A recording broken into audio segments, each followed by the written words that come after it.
네, 선생님들 잘 쉬었습니까? 예, 이어서 질의응답 및 종합 토론을 진행하도록 하겠습니다. 혹시 질의사항이나 발표하실 사항이 있으신 분들은 저에게 손을 들어주시면은 제가 지정해서 말씀하시고 말씀하실 동안 죄송하지만 다른 분들은 잠깐 음소거를 좀 하셔서 다른 분들 말씀하시는 분들을 좀 배려해 주시고 경청해 주시면 좋을 것 같습니다. 네, 혹시 질의나 질문이나 발언하실 분 있으시면 손 들어주시기 바랍니다. 네, 들리나요? 네, 들립니다. 네, 네, 네, 됐습니다. 그러면 제가 질문을 드리기 전에 논문에 대해서 제가 공감이 잘 되었는지 발제자님께 한번 여쭤보고 질문을 드리고자 합니다. 보통 효를 정의하기를 문헌적이거나 보통 사례적인 것에서 찾거든요. 근데 이번에는 심리학적 측면에서 효 대상자에게 인지와 지각을 바탕으로 효 개념의 도식화 형성과 동화와 조절의 재구조화에 따라 협응의 시간을 거쳐 순환적 관계의 알고리즘이라고 설명할 수 있다라고 설명을 해주셨어요. 근데 이거는 심리학적 측면에서 효가 5쪽에 있습니다. 논문. 근데 아주 정말 와 닿는 그런 공감된 설명으로 저는 이해가 됩니다. 그리고 저희가 살아가는 환경이 어떤 곳인가를 다시 한번 이 논문을 통해서 저도 생각해 보게 되었는데요. 11쪽에 레비는 보니까 환경의 개념이 심리적 환경이라는 걸 나타낸 부분이 있더라고요. 그러니까 저희도 사실 환경은 각각 자신들의 생각에 의해서 살아가긴 하지만 한 공간에 있어서 나의 생각들이 있긴 하지만 어떤 사람이 어떤 심리적 에너지를 갖고 작동함에 따라서 저도 같이 그런 에너지를 연결받잖아요. 그래서 그게 바로 심리적 환경이 아닌가. 즉 부모 자녀 관계도 그런 심리적 환경에 의한 영향을 받을 수 있겠구나. 그래서 부모 효 교육에 있어서는 심리적 접근이 정말 필요하겠다라는 생각이 들었습니다. 더더군다나 부모 징계권이 이제 법적으로 삭제되니까 더욱더. 그리고 사실은 뭐 그 삭제되면서 한자 표기도 있지만 그 교육에 있어서 이제는 좀 더 과학적인 면이 필요하다는 걸 저도 무척 공감을 합니다. 그래서 심리학 이론을 접근을 해서 설명을 해주셨고 또 연구를 해주신 부분에 대해서 저는 감사드립니다. 그리고 27쪽에 보니까 정신분석을 통한 효행 실천은 반동 형성으로 나타낸 페르소나 효행으로서 바람직하지 않은 것으로 연구되었고 자유의지에 의한 위덕으로 혼습된 효행 실천이 바람직한 효행이므로 권장되어야 된다. 이 부분에는 정말 적극 공감합니다. 제가 지금은 세계 청소년 영재인성 기자단 연맹 대표로 맡고 있고 전 학교 밖 청소년 센터장을 했습니다. 그때 학생들하고 부모하고의 관계를 돈독하게 하기 위해서는 상담이 필요했거든요. 근데 학교 밖 청소년을 다시 집으로 귀가시키고 싶은데 부모님이 거절을 해요. 이럴 때는 어떻게 해야 되나? 저는 사실 학교에도 효 교육을 한 10여 년간 현장 교육을 했습니다. 그때마다 우리 학생들과 같이 대화를 해봤어요. 정말 여러분들이 할 수 있는 효행 실천은 뭐라고 생각하니? 너무나 잘 알아요. 근데 그때마다 저는 마음이 우리 학생들한테 미안한 마음이 어른으로서 부모로서 해야 될 부분을 너무 못하고 있다. 어떤 학생은요. 초등 2학년 정도인데요. 설거지를 해야 된대요. 설거지를 하고 또 빨래도 할 거래요. 그게 부모님을 도와주는 거래요. 그럼 뭘까요? 지금 우리 효문화지원에서 하고 있는 아니면 효행장애 지원에서 하고 있는 동양과 너무 깊은 관계가 맺어져 있지 않는가?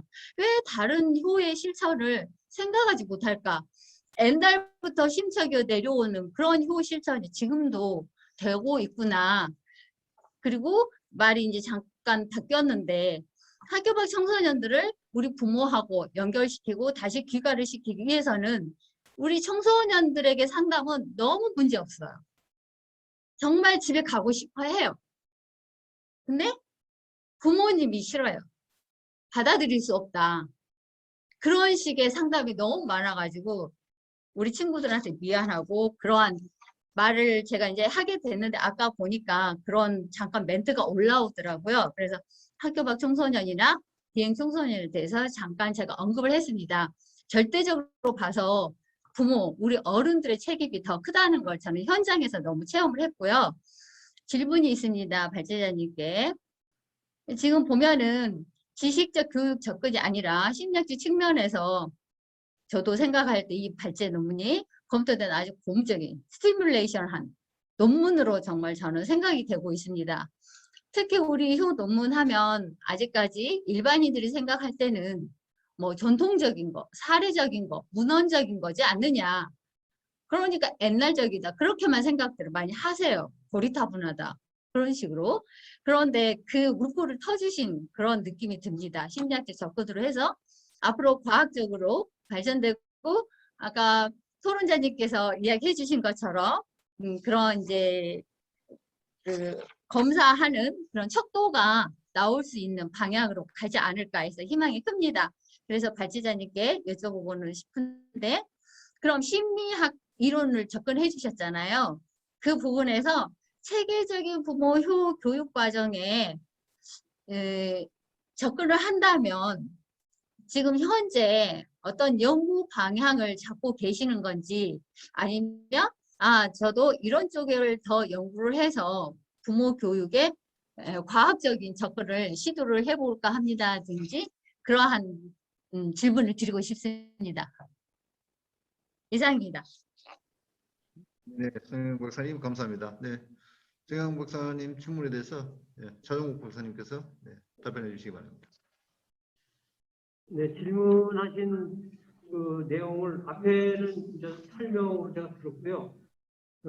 주요 질문한 내용이 지금 심리학적 방법에 있어서의 체계적 교육 방향이 어떻게 혹시 고려하고 있는 게 뭐냐 이거에 대한 질문인가요? 제가 이해 제대로 했나요? 네, 네. 예. 우선 그 심리학에서 이제 효를 제가 시작한 거는 사실 심리학을 시작한 거는 43년 됐어요.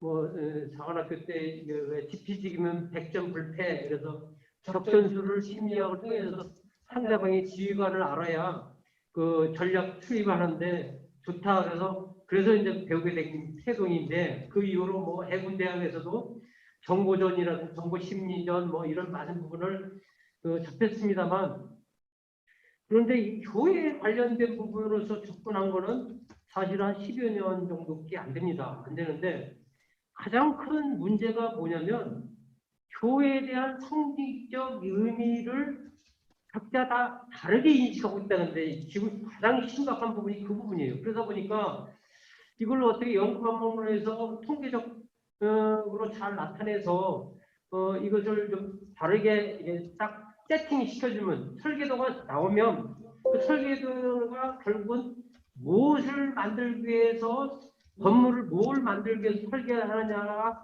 중요하잖아요. 그리고 그 설계도에 따라서 건물을 잘 지어야 되는 것도 중요하고 근데 지금 효라는 것이 도대체 무엇 때문에 하는 거냐 그리고 효가 도대체 뭐냐라는 것이 각자 데피니션이 전부 다 그리고 각자 지금 현장에 놓여 있는 현상에 놓여 있는 게 뭐냐면 가장 좀 여기 교문화진흥원에서 우리 하모니효로 좀 많이 좀 알려져 있고 그다음에 효행장려법은 효의 정의를 갖다가 부양하라고 해놨잖아요. 부모 등에게 부양, 수반된 봉사 이렇게 정의를 하고 있고 또 많은 또 사람들은 또 이게 뭐라고 생각하겠냐면 부모의 뜻을 잘 반영하는 것, 뭐 이렇게 종교적으로는 또 부모에게 영광 돌리는 것, 뭐 이렇게 기쁘게 해드리는 것 이렇게 다양하게 해석하고 있다는 거죠. 그래서 그 부분을 어떻게 우리가 같은 인식을 하게끔 할 수 있느냐.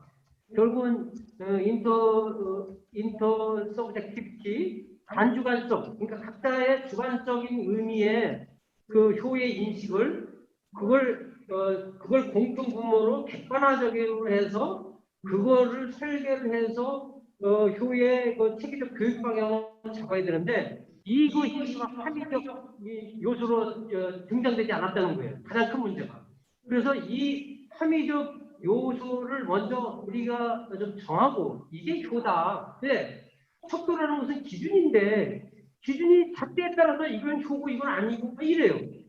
그 대표적으로 제가 효행 장려법을 폐지하겠다는 가장 큰 이유가 뭐냐면 효의 방향의 근본적인 것을 잘못 설정했기 때문에 효행 장려법을 폐지하자라는 말을 하는 거거든요. 그 이유가 뭐냐? 부양이라는 말을 효를 정의를 해버리면 그러면 부양을 못하는 사람은 전부 불효자가 되는 거예요. 부양을 못하는 사람.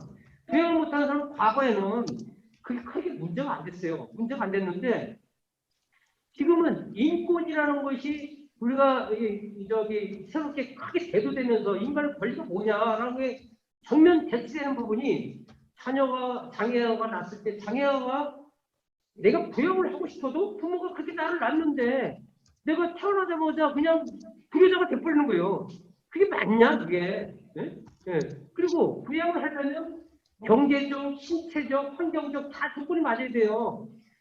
내가 지금 먹고 살기 힘들어 죽겠는데 부모를 모셔요? 불가능한 상황일 때는 또 다른 방법이 뭔가를 찾아야 되는데 부양이라는 말로 기준을 딱 세우면 경제가 안 좋고 뭐든 상관없어요. 무조건 그 불효자가 되는 거예요. 그러면 그게 맞냐? 그 척도의 그 기준을 했을 게 맞냐? 그래서 그 부분이 우리가 먼저 정리가 좀 돼야 될 부분이 있긴 다음에 그 다음에 우리가 심리학적, 체계적 교육 방향을 잡아야 되지 않느냐. 그래서 아직도 참 멀고도 험난한 과정에 놓여 있습니다. 그래서 이 부분들은 우리가 전문가들 집단에서 모여서 어떤 합의적 요소를 끌어내고 또 효행 장려도 제대로 된 정의 기준을 만들어서 그 다음에 교육 방향을 잡아야지 열심히 가르쳤어요. 가르쳤는데 방향이 잘못되면 어디로 가요? 엉뚱한 방향으로 갈 수 있잖아요. 예, 방향이라는 건 굉장히 중요한데 이 부분이 우리가 좀 먼저 선결돼야 되지 않느냐라는 부분으로 설명을 할 수밖에 없네요. 뭔가 나름대로 우리 서영 박사님은 체계적으로 교육 이렇게 1, 2, 3, 4 해서 어떤 작전을 딱 요구하시는 것 같은데 그렇게 말씀드리지 못해서 죄송합니다. 어떻게 답변이 됐는지 모르겠네요. 네, 감사합니다. 네, 추가적으로. 제가 좀 한 말씀 드리겠습니다. 이게 그 큰 정의라든가 이런 부분은 사실은 그 지금 아까 발표자님이 공자, 노자 말씀까지 하셨는데 이 효가 필요하다 정도에서 큰 정의가 일단 이루어지고요. 그 다음에 그 큰 정의를 조금 이렇게 변인이라든가 조금 쪼개서 그런 변인들이 현재 지금 여기에서 어느 정도 변인으로 필요한가에 대한 이런 그 연구가 진행이 되면서 그 변인들이 프로그램화되는 이런 과정이 필요할 것 같습니다. 그래서 누가 효를 정의한다고 해서 그것이 그대로 이제 쓰여지는 그런 세상도 아니고요. 조금은 이제 그 미크로적으로 조금 그 행동, 이 효의 행동이라는 게 무엇인가, 효라는 이 마음이 우러나오는 정서적인 게 무엇인가, 그 다음에 우리가 효에 대해서 꼭 알아야 될 사항이라든가 이런 부분이 무엇인가 하면 알아야 될 부분은 효인지에 대한 그 프로그램이 나와서 교육적으로 가야 되겠죠. 그 다음에 효의 그 마음이 우러나는 이런 부분은 진짜 그런 따라해야 될 사람들이 있다든가 아니면 부모 자녀 간에 진짜 정을 나눈다든가 이런 프로그램이 꼭 있어야 되겠죠. 그 다음에 효에 대한 행동이 지금 이제 이 시대에 꼭 필요하지 않을까 봅니다만, 저도 향교가 있는 데서 자랐습니다만 예절이라든가 예의라든가 이런 부분이 상당히 지금 좀 혼란스러운 그런 시절이지 않습니까? 그래서 예전 학교에서 예절 교육 거기까지는 아니더라도 서로 간의 예의를 지킨다든가 서로 이타심을 가지는 그런 행동을 한가 이런 것들이 학교 안이라든가 사회 안에서 아주 극렬하게 이렇게 대립되고 있는 부분을 완화할 수 있는 그런 방안이 아닐까 저는 생각해 봤습니다. 아, 아까 그래요? 이제 예, 제가 지금 들리나요? 네, 네, 네, 예, 예, 선생님 말씀해 주십시오. 예, 예. 제가 늦게 참석해서 뭐 많이 듣진 못했습니다만 오늘 저 발표하신 차 원장님 그리고 김병윤 원장님 그다음에 조경덕 교수님 또 질문 뭐 해주신 성향 박사님 말씀 잘 들었습니다. 근데 저도 사실은 유교적인 그 환경에서 자랐거든요. 그러다 보니까 효라는 것은 그냥 뭐 부모님한테 잘하는 거, 또 우리 저 차 원장님 말씀하신 대로 부양이 효가 아니냐 그런데 현대 그 시대적 흐름에 맞는 그런 효가 좀 정립이 돼야지 않을까 하는 생각이 드는데 제가 연전에 김경일 선생이 쓴 공자가 죽어야 나라가 산다 하는 책을 보고 제가 굉장히 막 그 울분을 가지고 있었어요. 그런데 그분의 책을 읽으면서 아 그게 맞는 것 같구나. 뭐 예를 들면 심여살이라는 게 있지 않습니까? 우리가 부모님이 돌아가시면 산소 옆에서 해야 되는데 예를 들어서 우리 여기 저 주 사무처장님 이 생활을 하시는데 고향이 예를 들어서 제주라고 한번 예를 들을게요. 그 부모님이 거기다 모셨는데 그러면 거기 가서 3년 살고 어디 여기 와서 또 할 수 없잖아요. 그래서 저는 효의 개념이 꼭 뭘로 따질 수는 없는데 좌우지간 부모님에 대한 효라면 부모님이 편안하게 생각할 수 있고 즐거울 수 있으면 좋지 않을까. 물론 그 즐거움이라는 게 돈이나 뭐 다른 게 될 수는 있겠습니다만 그래서 시대적 흐름에 맞는 효 문화가 새롭게 정착되면 좋을 것 같다. 요즘 애들은 우리가 얘기하는 그런 뭐 부모님에 대한 뭐 이런 것이 예절이라든가 이런 것이 요즘은 달라요. 기준이 다르니까. 그래서 새로운 개념의 정착이 필요하지 않을까 하는 저 나름대로 생각을 해봤습니다. 감사합니다. 또 추가적으로 네, 질문이나 의견 있으신 분 말씀해 주시기. 네, 유한봉 선생님. 네, 네, 유한봉 선생님 말씀해 주시기 바랍니다. 예, 예. 말씀 잘 들리죠? 예, 이게 좀 예, 저 박사님들 얘기 잘 들었고요. 예, 저는 시민의 입장에서 좀 말씀을 드려보려고 합니다. 첫 번째 그 효문화진흥원이 생긴 지가 벌써 몇 년 됐거든요. 몇 년 됐는데 국가 예산이 사실은 수백억이 들어간 사업입니다. 사실 그렇게 돼 있는데 그 홈페이지에 들어가 보면 사실 고객들이 질문이나 뭐 이런 대화가 전혀 없고 그 학술 자료라고 하는 것을 보면은 전통적인 효에 대해서 이렇게 정리해 놓은 정도고 교육 자료를 보면 초등학교 저학년 교육 자료를 보면은 예를 들면 그렇습니다. 사자성어 풀이 같은 걸 해놨거든요. 지금 예를 들어서 지난번에 인성교육진흥법 개정할 때 현 집권 세력 또는 좌파 교육학자들이 개념에서 효라고 하는 걸 빼려고 했었다는 거 다 아셨을 겁니다. 이런 21세기에 인권과 복지 이런 시대에 학생들한테 효를 가르치는데 사자성어 풀이 정도 해가지고 효가 교육이 될 거라고 생각한다는 자체가 저는 이해가 안 갑니다. 시민 입장에서 볼 때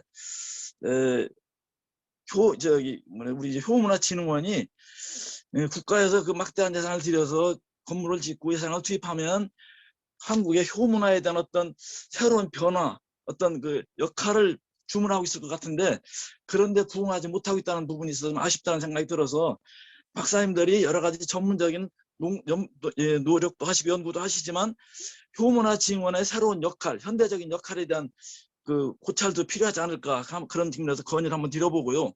또 한 가지만 더 말씀드리면은 효라고 하는 말이 전통적인 개념에서 아까 학자님들 말씀하신 것처럼 부양의 개념을 갖고 있다 보니까 현대인들한테 거부감이 엄청나게 많습니다. 젊은 여성들은 효자만 나와도 다 경기를 일으킨다는 말이 있어요. 그래서 예를 들면 새마을 운동을 지금은 새마음 운동으로 바꿨습니다. 그러면 전통적인 효를 실천하는 현대적 개념으로 여러 가지 그 대안적 뭐 하모니 오브 영 앤 올드라는 말도 있고 여러 가지 말들이 있는데 저는 개인적으로 이것을 가정적 효를 가정윤리라고 교육해서 윤리교육에서 포함시키면 어떨까?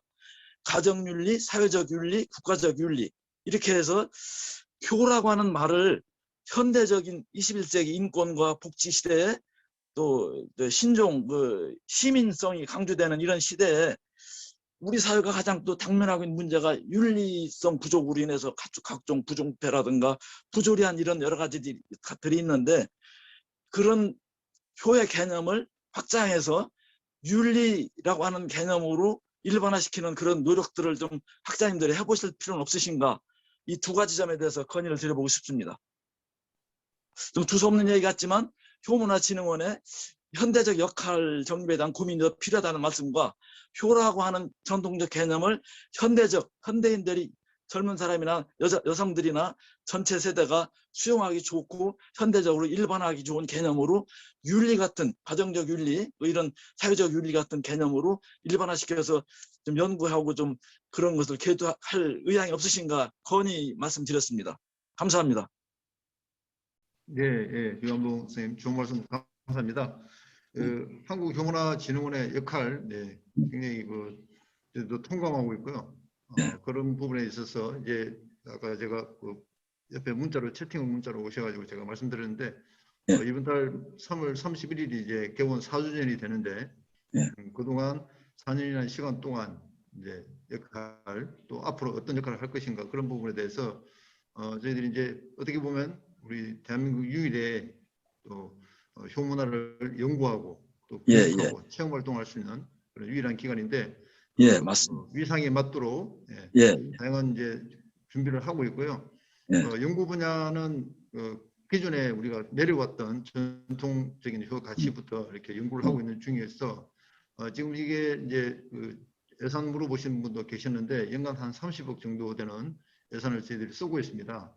거기는 이제 기관 운영비, 인건비도 다 포함해서 들어가거든요. 그래서 사실상 그 연구 사업비로 이제 책정해서 쓸 수 있는 예산들이 경영공시를 다 하기 때문에 오픈돼서 내용을 홈페이지 들어서 보시면 아시겠지만은 한 20%가 채 안 됩니다. 그래서 전국적인 사업을 하려고 그러면 상당히 많은 인적 자원도 필요하고 예산도 필요한데 사실은 효용 장려 및 지원에 관한 법률에 의해서 만들어졌지만은 정부 보건복지부 산하 지금 기관으로 되어 있는데 정부 보조금을 일체 한 푼도 지금 받지를 못하고 있거든요. 그래서 그런 부분에 대해서 법률 개정부터 해서 저희들이 계속 정부에 건의를 해서 전국적인 사업이나 또 교육이나 연구 사업을 할 수 있도록 계속 진행을 하고 있는 중이고요. 기존에 저희들이 5개 전시 시험관으로 꾸며져 있는 부분들도 전부 다 맨신 만들 때부터 너무 고정식으로 이렇게 전시식으로 되어 있어서 좀 찾아오시는 체험하시는 또는 관람하시는 분들하고 상호 소통될 수 있는 시스템을 하기 위해서 IoT라든지 AI 기술 이런 접목된 형태로 계속 점진적으로 계속 이렇게 바꿔가고 있는 중이고요. 그동안 이제 연구한 것을 바탕으로 해서 대상별로 초등학교 저학년 또 고학년 또 중학생, 고등학생, 일반 이렇게 대상별로 분류해서 표준 교환을 만드는 것도 지금 진행하고 있는 중이고요. 그런 교환을 만드실 때 만화라든가 유튜브라든가 이런 걸 좀 활용했으면 좋겠습니다. 그렇게 해서 계속 저희들이 해야 될 마땅한 역할들을 잘 찾아서 할 수 있도록 하겠습니다. 두 번째 말씀하신 그 전통의 동양 위주의 어떤 효 개념이 너무 뿌리 깊이 자리 잡고 있는데 현대적으로는 일방적인 자식이 부모에게만 이렇게 헌신하고 이렇게 하는 효용보다는 어떤 가족 사랑의 가족 윤리 말씀하신 가족 간에 서로 부모님도 자식을 자녀를 사랑하고 또 자녀도 부모를 공경하고 하는 어떤 그 가족 사랑과 가족 윤리로서 저희들이 좀 개념을 좀 더 현대화에 맞게 설정하기 위해서 그런 부분들도 연구를 계속 진행하고 있고 그런 부분들이 또 연구에서 끝나지 않고 교육을 통해서 또 학습을 통해서 또 홍보나 이런 그 문화적인 요소들을 가미해서 연극이나 뭐 이런 걸 통해서 자연스럽게 우리 국민분들께 이렇게 홍보되고 전달되고 이렇게 대중화될 수 있도록 하는 노력도 계속 하고 있다는 말씀을 참고로 드리겠습니다. 감사합니다. 기대하겠습니다. 좋은 의견 감사합니다. 추가적으로 또 의견 있으신 분, 손 들어주시면 말씀드리겠습니다. 네, 이석준 선생님. 네. 이석준 선생님 손 먼저 드셔서 이석준 선생님 음소거 제거하시고 예, 이제 예, 말씀해 주시기 바랍니다. 네, 안녕하세요. 강원 흉문학원의 이석준입니다. 네. 저는 지금 정목 교수님 말씀하신데 전적 동감하는 부분이 있어서 좀 말씀드리려고 합니다. 효가 사실 자녀들이 스스로 배우려고 하는 아이들이 있지만은 부모가 안 가르치면은 또 학교에서 선생님들이나 교수님들이 안 가르칩니다. 이런 부분이 지금 안 가르친다는 너무 심한 얘기지만 아주 극히 미미합니다. 선생님들은 부모들이 가르쳐 주리라 하고 믿고, 부모는 학교 가면은 배우려 하는데 학교에서는 사실 학문에 대해서 배우고 전문 지식에 대해서 배우지 그에 대해서 인성에 대해서 얘기하는 분이 별로 없습니다. 어제 이제 손주들한테 한번 물어봤더니 교장 선생님이 말씀하신다더라고요. 그래 대단히 다행이다 그랬는데 스스로 배우는 그런 효보다는 부모가 본을 보여야 되는데 이거를 얘기를 안 하는 부모들이 많아요. 안 해도 자연히 알아서 하겠지는데 늘 뭐 아시는 말씀이시겠지만 콩나물 이론입니다. 콩나물이 물을 주면 그냥 슬쩍 빠지는 것도 어느 땐가 거기 다 물을 먹고 자라서 제 자리에 서게 되는데 부모도 이거를 계속 듣든지 안 듣든지 뭐 부산하게 애들이 다니더라도 효라는 얘기를 부모들이 계속 얘기를 해줘서 해야 되는데 그런 입장에서 하면은 나중에도 그것이 몸에 배고 뇌리에 박혀서 교육이 자동으로 되려고 하는데 지금 유한봉 선생님 말씀하신 윤리교육 효라는 말 들어도 지금 뭐 막 그냥 서로 터부치하고 그런 말이는 사실 그런 것입니다. 그래서 그거를 어느 교수님 그런 얘기 하시더라고. 뭐 인성교육이다 그러는데 인성도 좋지만은 좋고 이래서 이거 윤리교육과 하물로 시민교육이나 인성교육과 같이 여러 가지 문구를 한번 조달해가지고 국민들이 친밀감을 갖는 그런 교육 이름을 다시 한번 생각해 볼 때가 아닌가 싶습니다. 효라는 말이 지금 짐승이나 이런 또 손순 매화 이런 얘기 이런 거 참 우스운 지금 들으면 맞지 않은 그런 얘기인데 제가 그런 입장에서 한번 효에 대한 교육 이름이나 이런 교육 내용을 타이틀을 다시 한번 생각할 때 시민교육이나 인성교육도 지금 우리 인성교육사도 지도사도 있습니다만 그런데 같이 한번 했으면 하는 생각이고요. 그리고 작년에 저는 한국효문학 보감의 효열 조사를 강원 남부를 해봤습니다. 같이 참여해서 했는데 이것이 비록 시작은 지금 몇 개 시도했지만은 전국적인 사업이 돼서 이것도 관심을 갖고 지금 김덕균 교수님이 애를 쓰고 계시지만은 각 시도에서 예산 지원이 제대로 안 되는 것입니다. 그래서 근데 그런 것도 전문 차원 한국문화진흥원 차원에서도 힘써서 전국적인 사업이 돼서 얼른 각도별로 그런 효문화 보감이 다 완성돼서 했으면 하는 그런 바람에서 몇 가지 말씀드렸습니다. 네, 감사합니다. 네, 이석준 강원 효문학 원장님, 네, 좋은 말씀 감사합니다. 아까 김현숙 선생님께서 말씀하시려고 하신 손 드셔서 네, 이번에는 김현숙 선생님 의견 듣도록 하겠습니다. 안녕하세요. 저는 성산효대학원 대학교 사학자 김현숙입니다. 오늘 차 박사님께서 부모 효 교육이 자녀의 효양 실질에 미치는 영향이라는 주제를 가지고 논해 주셔서 상당히 감명 깊게 지금 듣고 있습니다. 이에 지금 현재는 과거에 민법 제91조의 부모 징계권이 삭제된 상태입니다. 그러면 우리가 부모가 자식과의 친밀감 속에서 모든 것이 이루어진다고 하는데 현재 나가보면은 제가 그동안 서울에서 26년 동안 중고 대학생을 상담하여 왔습니다. 근데 그 결과는 무엇보다도 부모의 관심을 받고 인정을 받는 가운데 모든 행실이 좌우된다고도 볼 수가 있습니다. 그리고 또한 느꼈습니다. 그러면 현재에 있어서 회초리 교육도 사라지고 또 1인 1가족, 핵가족 제도 하에서 자녀들에게 어떻게 하면 영향을 미칠 수 있으며 그에 따라 부모 교육이 저는 먼저 실행되어야 한다고 생각하고 있습니다. 그럼 차 박사님께서는 그동안 많이 연구하시고 오늘도 발표하셨는데 앞으로의 계획이 어떠신지 여쭙고 싶습니다. 이상입니다. 네. 우선 질의하신 내용부터 정리를 한번 해보겠습니다. 네, 논문에서 발표했던 915 민법이 삭제되고 해체의 교육이 삭제된 이 마당에 네, 앞으로 어떻게 그러면 교육이, 효교육이 이루어졌으면 좋겠는가에 대한 그 부분을 말씀해 달라는 의미로 해석해도 되겠습니까?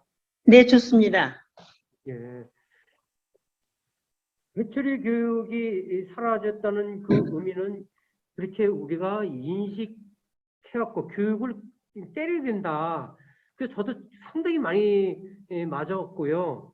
뭐 군대에서도 많이 맞았고요. 또 아이도 성장할 때 많이 좀 이렇게 훈육한다고 회초리도 많이 됐습니다. 뭐 회초리가 아니라 네, 뭐 네. 몽둥이로 어떨 때는 되기도 했는데 참 지금 생각해 보면 왜 그랬을까? 당연히 부모한테 나도 배웠고 다 그렇게 해오니까 나도 당연하게 범죄 행위라고 생각 안 하고 그렇게 해왔어요. 네, 그래서 이 원인이 결국은 인지 도식의 문제가 있다. 우리가 그렇게 네. 배웠고 그런 안경의 틀로 세상을 바라보기 때문에 때려야 된다. 예? 심지어는 뭐 외국에서 그 이런 말을 일본 애들은 그 한국 사람은 뭐 조선 놈은 맞아야 된다고 뭐 이런 말까지도 막 이렇게 투사 개념으로 뭐 말 표현하는 사람도 있던데 이런 개념의 이제 변화를 새롭게 부모 교육으로 어떻게 적용시킬 거에 대한 그 고민은 오늘 제가 이제 논문에서 이제 밝혔습니다만 결국은 이제 과학적인 방법으로 그동안은 네. 좀 이제 무식한 방법도 많이 동원됐잖아요. 근데 우리 이스라엘 보면 어떤 원리적인 부분을 이렇게 자녀들에게 뭐 함부르타 교육이라나 뭐 그런 부분에 대해서 가르치듯이 우리도 나름대로 어떤 원리적인 부분을 찾고 그 원리적인 부분을 체계적으로 이제 해야 될 때가 됐다. 그렇지 네. 않으면 그냥 그 억압식으로 너 아동 폭력하면 너 이제 감옥 갈 거야. 범죄 행위야. 이것만 강조해서는 안 되고 그것이 어떻게 현상으로 나타나고 어떻게 그것이 영향을 미치는가를 우리 전체 국민이 이제 새롭게 부모 교육에 대한 방향을 다시 잡아야 될 시기가 된 거예요. 대전환의 시기라고 보고 있고요. 네. 그것을 기본은 왜 인간이 그렇게 때려서 가르쳤는지 그리고 인간의 행동의 원리가 어디서 일어나는지 이런 그 심리 내적인 사항을 이해하지 못하면 앞으로 부모 효교육은 이제 암울할 수밖에 없다.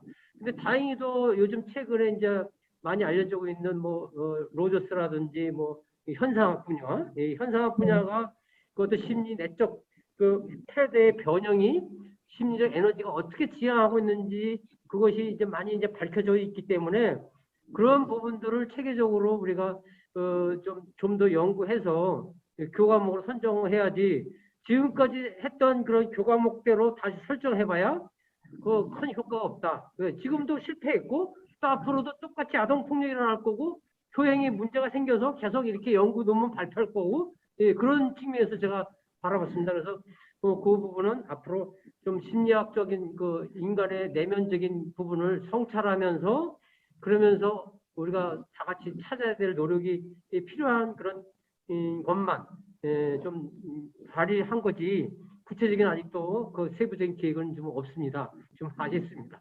예. 네, 감사합니다. 저도 그렇게 심리학적인 면이 우선이 돼야 된다고 생각하고 있습니다. 감사합니다. 추가적으로 아까 우리 변인 요소를 말씀하셨던 조경덕 교수님이 네. 부분에서 단초를 좀 찾아볼 수 있을 것 같아요. 그렇다고 해서 이제 부양이 효가 아니냐 정확하게 얘기하면 저는 이렇게 분류하고 있습니다. 부양도 효다. 다만 효의 한 방식이다. 효의 한 방식이지 부양이 효가 아닌 건 아니거든요. 근데 그렇죠. 부양을 아주 효의 정의적 근원적 관점으로 얘기를 하기 때문에 제가 이거는 효가 아니다 이렇게 얘기한 것이지 부양도 효입니다. 효고 그리고 이제 부양이 효인데 그 이런 견인적 요소가 있잖아요. 부양이 효인데 이 부양했을 때 어떤 영향을 미치는지 그다음에 뭐 뜻을 밝히고 사회 환경적으로 친밀감을 그것도 효다. 그러면 그게 즐겁게 하는 거니까 그런 것은 또 어떻게 그걸 발전시켜서 교육 체계를 잡고 그걸 측정 도구를 삼아서 어떻게 측정해야 될 것인지는 이제 우리 심리학 척도 개발을 하시는 분들이나 이런 분들이 계속적으로 이 부분에 대해서 좀 나와야 될 것 같아요. 인성에 관련된 부분도 나와서 했는데 제가 인성교육부 진흥법에 반드시 그걸 관리하시는 분 주무관 보건복지부 주무관하고 그걸 통화를 했더니 그 당시에도 인성교육에 관련된 척도를 해서 전국 학교에다가 했는데 그것이 거의 폐기 수준의 지금 대기 상태가 있어요. 왜? 현재 그게 과연 인성에 그 기준이 맞는지에 대한 의문점을 많은 분들이 제기를 했기 때문에 우리 효도 마찬가지 이런 교육 체계를 만들거나 방향성을 검증하거나 이런 검증 기구를 만들 때는 우리가 그것을 인성 척도를 실패한 걸 거울 삼아서 효의 정체성을 정확하게 구분해 놓고 그다음에 그것이 어떠한 영향을 줄 수 있는지를 과학적으로 검증한 다음에 이렇게 체계적 교육 방법을 정리하면 좋지 않을까라는 생각이 좀 또 생각이 나서 말씀드렸습니다. 네, 감사합니다. 네, 말씀 잘 들었습니다. 또 추가적으로 네, 의견 있으신 분 손 들어주시기 바랍니다. 예. 네, 윤태호 박사님, 네, 말씀해 주시기 바랍니다. 음소거 하시고 말씀해 주십시오. 윤태호 박사님, 네, 예. 됐습니다. 네. 안녕하세요. 윤태호입니다. 오늘 발제하신 차 박사님하고 또 김병윤 원장님, 조경덕 교수님 그 논평 잘 들었습니다. 오늘 주제가 부모 효 교육이 자녀의 효행 실천에 미치는 영향. 요거에 앞서서 아까 유한봉 선생님께서 이렇게 말씀하신 거 아주 한국효문화진흥원에 관심을 굉장히 많이 가지고 계신 거 아주 굉장히 환영하고 앞으로 많이 이 발전될 것 같을 기대합니다. 그런데 거기서 좀 잘못 이렇게 알고 계신 것 같아가지고 일단 그 현대적 역할을 효문화진흥원에서 그 적은 예산 가지고 굉장히 열심히 하고 있다는 거 지가 알고 있기는 그럽니다. 그 첫 번째가 찾아가는 효교육에서 그냥 일선 학교에 가서 애들께다 효교육을 하면은 씨가 안 먹히죠. 실질적으로 수업 지도 쪽으로는 현장 선생님들을 당할 수가 없습니다. 그래서 우리 효문화진흥원에서 특징 있는 효교육을 해라. 그래서 그 특색 있게 이 효지도를 이렇게 유도하고 있고요. 또 두 번째로는 효지도는 아까 조경덕 교수님께서 말씀하셨지만 이런 암이나 이런 지식적인 그 효지도는 안 되죠. 그건 옛날 이야기죠. 그래서 일단 부모가 뭐 여기 그 자녀에게 미치는 영향 거기에도 해당되겠습니다만 말보다는 실천, 부모가 말보다 행동으로 이렇게 보여줄 때 그래서 우리 한국효문화진흥원에서 그 대표적인 사례로 지금 3대 가효를 작년, 재작년부터 실시해 왔습니다. 3대 효라는 것은 말 그대로 가르치는 것이 아닙니다. 가르치는 것이 아니고 가서 그 주체가 될 수 있는 그곳에 가서 같이 놀아주는 거예요. 놀아주다 보면 그 대상자들이 질문을 할 때 질문을 받아주는 것뿐이 없습니다. 그러니까 가르치려고 하는 게 아니라 자기 스스로 이렇게 느끼고 깨닫게. 그래서 결국에는 3대가 효 지도를 통해서 할머니, 할아버지, 엄마, 아빠랑 같이 이렇게 예를 들어서 효문화진흥원에 왔더니 이런 도움이 되는구나 스스로 느낄 수 있게 지금 이런 방향으로 유도를 하고 있습니다. 그 다음에 또 하나 들어간 거는 초, 중, 고등학교 교재를 만들었습니다. 교재를 이렇게 그 자료실이 가보면은 그 교재가 나올 텐데요. 그 자료실 그 교재를 보면은 옛날 교재하고는 틀립니다. 완전히 그 애들, 그 학생들 중심으로 이렇게 교재를 제작했습니다. 그거를 참조하셨으면 좋겠다 하는 생각이 들고요. 그것은 유한봉 선생님께 말씀을 드리는 겁니다. 자녀의 효행 실천에 미치는 영향 속에서 볼 때 지금 현재 명절 때 되면은 엄마나 아빠들 보고 절대로 해서는 안 될 말이 있다고 그러죠. 첫 번째, 결혼해라. 두 번째, 종교 얘기. 세 번째, 정치 얘기. 이거는 부자가 아니도 싸움질 한다고 그러죠. 그만큼 그쪽이 어렵다. 그러니까 아무리 결혼이니 자식을 낳으라더니 이런 얘기도 부모라도 내 자식이다 마음대로 못 온다. 그런데 지금 효교육을 시키려 해도 학부모들 교육을 시켜야 되는데 과연 어떤 기관에서 맡아서 해야 되냐. 우리가 식비는 뭐 예를 들면 한국효문화진흥원에서 해야 된다. 그런데 학부모들 오질 않습니다. 학교에서 학부모 교육을 할 때 제가 학교에서 40년 동안 근무했습니다만은 학부모 총회를 하려면은 학부모 총회 끝나고 나서 일반적인 어떤 뭐 예를 들어서 효교육이나 이런 거를 하려고 하면 다 가버립니다. 그렇게 그 학부모들이 참여를 안 해요. 또 학부모들이 먹고 살려고 하다 보니까 애들 지도가 되질 않습니다. 내 새끼 내가 지도를 취해도 안도 어떤 누구도 못 하는 거 그래도 부모기 때문에 학부모가 해야 되는데 할 시간이 없어요. 먹고 살다 보니까. 더군다나 지금 우리나라 천조 빚졌는데 뭐 작년 그 인구 출산이 27만 명이라고 그러더라고요. 그러면 27만 명이 100살까지 산다면 2,700만 명밖에 우리나라 인구가 그렇게 감소가 되는데 천조의 빚을 어떻게 갚느냐. 그러니까 지금 그 청년들이 아기를 안 낳고 결혼을 안 시키고 그래서 저는 그 발제하신 차 박사님께 질문을 하나 드리고 싶은 것이 이렇게 그 애들을 생산하지 않으려고 그러고 모든 것이 문제를 가지고 내 그 효교육 그 이전에 왜 자식을 안 낳을까? 왜 결혼 안 하려고 할까? 그것이 더 급하지 않나? 심리적으로 그걸 어떻게 풀어가야 될까? 이것 좀 한번 질문을 드리겠습니다. 이상입니다. 윤성호 박사님께서 네. 네. 저출산 문제를 정부가 무려 5년 얼마 전에 조선일보 보니까 2018년도 조선일보에 나왔어요.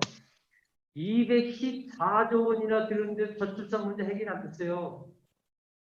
그 많은 학자들, 그 많은 석학들이 그 풀지 못했던 걸 저보고 풀어보라. 솔직히 사실은 없는데, 근데 제가 강조하는 부분이 이제 하나가 있어요. 너무 물질적으로 출산, 장려 부분으로 풀어간다. 왜 사회인식이 참은 정신적 그런 가치관보다는 물질적 가치관에 초점이 맞춰져 있는데 거기다 자꾸만 물질적 가치관이 초점이 맞춰져 있으니까 야 이쪽 방향으로 가면 풀 거야. 그런데 저는 그렇게 안 봐요. 왜 안 보냐? 아까 옥시토신이라는 것을 제가 설명을 드렸는데요. 옥시토신. 예. 그 옥시토신의 그 원리를 보면 사랑을 하지 않으면 옥시토신이 안 나온다는 그 얘기는 사랑이 있어야지만이 자녀를 낳을 거 아니겠어요.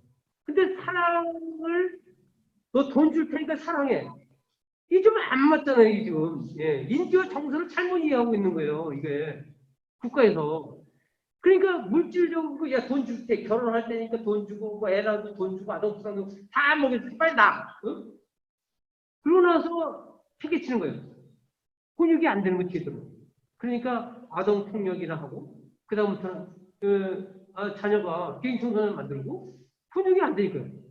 그런 문제를 만들 거를 청년들이 바라봤을 때 오히려 아유 내가 지금 물질적으로 걔들을 양육할 수 있는 경제력도 안 되고 위치도 안 되니까 그리고 내 사랑하는 마음도 없으니까 나는 이제 결혼 포기할래.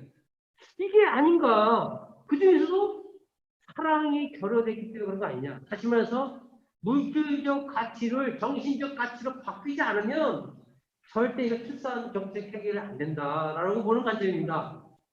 그러면 이거를 그 과거에 사건 사례를 볼게요. 과거에 찢어지게 가난했고요. 애를 낳았어요. 두 가지 측면으로 봐요. 다른 측면이 들어가는 두 가지 측면으로 보는데 첫째, 부모가 낳았으니까 나도 그냥 낳는 거야. 부모가 낳았으니까 당연히 낳아야 되는 거 아니에요? 그렇게 낳는 거죠. 그리고 부부 간에 사랑이 있기 때문에 낳는 거예요. 부부 간에 사랑이 없는데 어떻게 낳아요? 따로 자는데. 절대 못 낳아요. 그리고 사랑하기 때문에 결혼하는 거예요. 지금 사랑이 식어졌고 물질적인 가치관이 나한테 너무 크게 와닿다 보니까 결혼도 안 하고 출산도 하려고 생각 안 하고 하는 거 아니냐. 근데 효와 사랑에서부터 시작하는 거예요. 부모의 사랑 하시면서 부모의 사랑하면서 그 변인 요소가 아까 변인 요소가 조금 교수님 얘기했지만은 저는 부모의 존재를 밝히는데 뭐로 밝혀? 사랑으로 밝히는다라고 저는 정의를 하고 있어요. 그 정의의 요소에 의하면 사랑을 하면 결혼하게 돼 있고 결혼을 하면 애를 낳게 돼 있어요. 왜? 사랑하니까. 근데 사랑을 안 하잖아요. 아무리 돈이 많고 풍족해도 애 안 낳아요.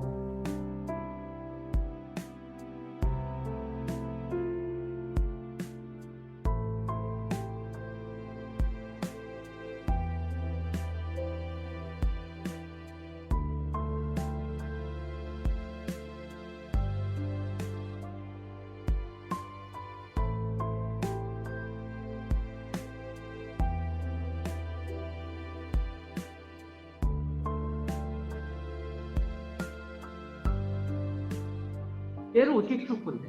내가 사랑을 안 하는 거야. 돈이 있다고 키워도 안 되잖아요. 이거부터 우리는 바꿔야 되겠다. 그거를 우리가 제대로 짓지 않고 물질적인 거로만 해결하려고 하는 그 원인을 우리가 바로잡아주지 않으면 효가 곧 출산의 원천이 되기 때문에 왜? 결혼을 안 하고 자녀를 안 낳는데 효가 뭐가 필요 있어요? 부모 자녀 관계가 없는데. 예. 그리고 애견 반려동물이 다치고 있으면서 반려동물이 돌보는 것 같다가 효라고 생각하면 이건 진짜 큰일 나는 상황이에요. 예? 뭐 가족이라고 보는 개념 이런 혼잡한 이런 사회 구조에서는 출산이 절대 안 되죠. 그게 가족 개념이 뭔지, 그다음에 우리가 사랑이 얼마나 위대한 정신적 가치인지 이런 부분들이 국가에서 홍보도 하고 계속 가리키고 그다음에 그런 문화가 됐을 때만이 저는 이게 아까 얘기했던 그 결혼도 되고 효도 되고 출산 문제도 해결된다고 보는 관점입니다. 근데 답변이 좀 주셨나 모르겠습니다. 네, 조경덕 교수.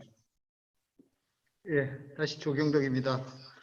제가 이제 사회복지 현장이라든가 조금 어려운 분들을 돕는 쪽으로 많이 움직이고 있는데요. 이게 이제 우리가 헌혈하면 헌혈증처럼 뭔가 실질적으로 지금 젊은 시절에 아니면 청소년 시절에 이게 달란트로 이렇게 저축이 되고요. 그 다음에 조금 힘이 필요하거나 누구 젊은 사람들이 힘이 필요하면 그것을 찾아 쓰는 조금 실질적인 그런 도움이 되는 시스템이 필요할 것 같아요. 지금 젊은 사람들 아니면은 저희 나이 또래도 뭔가 효행심이라든가 아니면은 부모에 대해서 굉장한 부담을 느낄 뿐이거든요.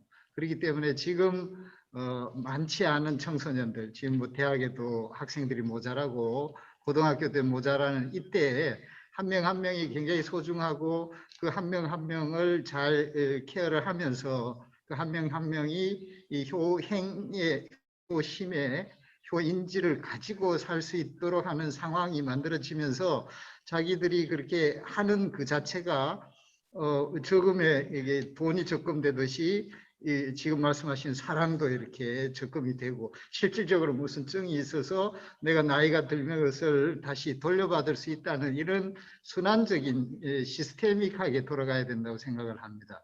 그래서 사회복지 마일리지처럼 이 효행 마일리지 이런 개념으로 전체 분위기가 바뀌어야 되고요. 지금 기성세대라든지 조금 좀 손해보는 느낌이 있으시더라도 조금 이 위기의 시기에 이제 지갑을 여는 것처럼 우리의 모든 것을 조금 후대를 위해서 조금 쓰는 그런 아량도 좀 필요하지 않을까 이런 생각을 해봅니다. 예. 네, 좋은 말씀 감사합니다. 또 추가적으로 질문이나 의견 있으신 분 손 들어주시기 바랍니다. 최정환 교수님 추가 의견 있으십니까?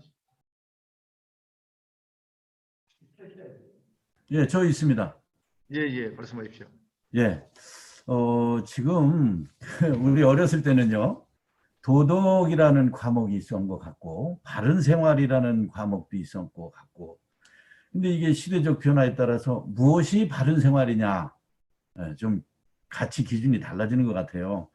그리고 아까 그 유한봉 선생님 윤리라고 하는 이 단어를 사용하셨는데 윤리는 뭐 사회적 윤리, 뭐 군대 윤리, 뭐 많은 윤리가 있지 않겠습니까? 그리고 또 인성이라는 단어도 나왔어요. 근데 이러한 것들이 이루어지는 것이 다 학교 교육 아니겠습니까? 근데 학교에서 보면 대학생들의 인성교육이 잘못됐다라고 얘기하는 선생들이 많았고, 그럼 대학교 선생들은 중고등학교 선생들이 과연 뭘 가르쳤냐? 이렇게 이제 전가를 해요. 그 중고등학교 선생은 초등학교 때는 뭘 가르쳤을까? 초등학교는 어린이집에서 유치원, 그 다음에 어린이집을 뭘 가르쳤을까? 이렇게 추적을 해서 내려가 보면 결국은 가정교육이 문제예요. 가정에서 예를 들면 어린이집 아이들을 이 방송에도 나오지만 막 학대하고 때리고 하는데 그런 아이들 아까 우리 차 박사님 말씀하셨지만 맞아야 된다 그러는데 회초리 교육이라는 게 꼭 때린다는 건 아니거든요. 이게 잘못된 걸 지적하고 이렇게 하지 말아라 했을 때 아이들이 받아들일 때는 부모한테 가서 얘기하는 거예요. 나 오늘 학교에서 어린이집에서 혼났어요. 그러면 부모가 곧바로 어린이집 원장을 찾아요. 어린이집 선생도 안 찾고 원장한테 너 정신 나간 거 아니냐. 이렇게 하다 보니까 결국은 가정교육이 문제인데 그 가정교육은 그러면 우리 차 박사님 이 논문에 따라서 부모의 효교육이 먼저일까 아니면 그거를 보고 자란 아이들의 효행 실천이 되느냐. 결국 달걀이 먼저냐 닭이 먼저냐라는 말이 되거든요. 우리가 부모를 교육을 시키게 되면 그 부모가 아이들한테 영향을 미칠 테고요. 또 사실 알고 보면 어린애들을 우리가 교육을 잘 시키면 그 어린아이들이 자라서 부모가 되는 거거든요. 우리 학교 교육도요. 아까 어느 선생님 말씀하셨지만 잘못된 입시 교육이 문제예요. 다 대학 가는 거 위주로 하지 중고등학교 교장이 나는 윤리 교육이 중요하기 때문에 인성 교육을 시키겠다. 이런 얘기하고 나면 곧바로 잘릴 거예요, 아마. 이게 사회적인 현실이라고요. 그렇기 때문에 저는 자꾸 길게 말씀드릴 게 아니라 요즘 보면 극단적 선택을 하죠. 아이를 낳는데 7개월짜리를 던져서 죽인다지 않나. 부모님을 또 이렇게 하는 폐륜아들이 있지 않나 하는 것이 다 가정교육과 인성교육의 문제라고 생각이 드는데 결국은 누구 탓이냐면 내 자신의 탓이 아니냐 그런 생각이 들어요. 그래서 제가 우리 차 박사님한테 묻고 싶은 것은 답은 참 어려울 것 같은데 그럼 부모 교육을 먼저 시켜야 됩니까? 아이들 교육을 먼저 시켜야 됩니까? 답이 없을 거예요. 하여튼 저는 이렇게 말씀드리고 마치겠습니다.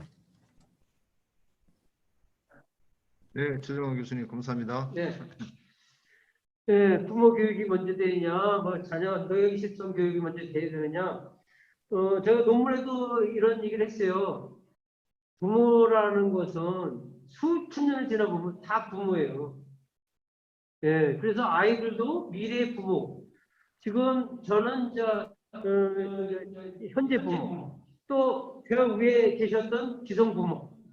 결국은 다 부모들이다. 그래서 우선 부모라는 관점의 시각을 전부 부모다. 다만 결혼을 안 하고 애 안 낳으면 부모가 될 수가 없는 현상이 나오는데 그러면 결국 그게 필요 없어요. 결국 효라는 매개체는 부모이기 때문에 거기 중심에 있어요. 우리 애착이론의 볼드가 얘기하는 안정기지에 대해서는 부모도 언급했지만은 주양육자, 이런 수호자 이런 부분을 언급을 했어요. 근데 저는 아니다. 부모가 중심이다. 부모. 더 이상 그 부모로부터 확산되는 것이 그게 결국은 안정기지 시큐어 베이스가 되고 쉽게 얘기하면 우리 바둑 얘기를 하면 완생이다 완생. 바둑 두 집 지면 무한대로 뻗어서 나는 절대 안 죽는다. 근데 완생이 안 되면 부모로부터 안정기지가 안 되면 늘 불안하고 심리적으로 늘 안정감이 없기 때문에 이게 어떤 소신껏 활동하지 못하는 그런 문제들이 형성될 수 있다고 보인다는 거거든요. 그래서 결국은 자녀라는 같은 개념일 수도 있는데 부모 교육이 필요합니다. 부모 교육. 다시 말해서 좋은 열매가 좋은 나무기 때문에 좋은 열매를 맺는 건지 좋은 나무기 때문에 좋은 열매 아니면 좋은 열매이기 때문에 좋은 나무를 뽑는 것인지 그거에 대한 순서인데 그런데 사실은 열매가 그냥 생기는 건 아니잖아요. 뿌리가 있기 때문에 생기는 거잖아요. 그렇다면 부모 교육이 좀 선행이 돼야 되겠다라는 부분으로 저는 보고 있습니다. 네, 감사합니다. 또 추가적으로 네, 질문이나 의견 있으신 분, 네, 손 들어주시기 바랍니다.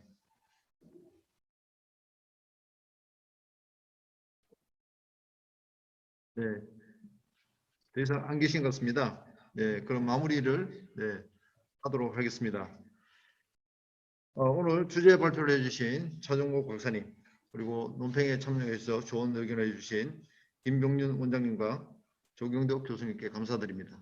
그리고 아울러 오늘 패널로 참석하셔서 좋은 의견과 제안을 해주신 성향 박사님, 최종원 교수님, 유한봉 박사님, 그리고 강원효문화진흥원 원장님이신 이석준 원장님, 성산효당대학교 김현숙 교수님, 그리고 윤태호 박사님을 비롯한 참여해 주신 모든 분들께 다시 한번 감사의 말씀을 드립니다. 이번 포럼은 부모 효 교육이 자녀의 효인식 함량과 효행 실천에 끼치는 긍정적 영향에 대해서 알 수 있는 좋은 기회였습니다. 앞으로 한국교문화진흥원에서도 문영원 원장님 이하 모든 임직원이 부모 대상 효 교육에 대한 지속적인 관심을 갖고 전문적인 효 교육 프로그램 개발에 더욱더 박차를 가하도록 하겠습니다. 코로나 바이러스로 인해서 각박해진 현실 속에서 효 문화가 한 줄기 따뜻한 가족 사랑의 빛이 될 수 있도록 저희 직원들 모두 노력하도록 하겠습니다. 앞으로도 저희 한국교문화진흥원에 대해서 많은 관심과 사랑을 부탁드리며 2021년 춘계 효문화 포럼을 모두 마치도록 하겠습니다. 감사합니다.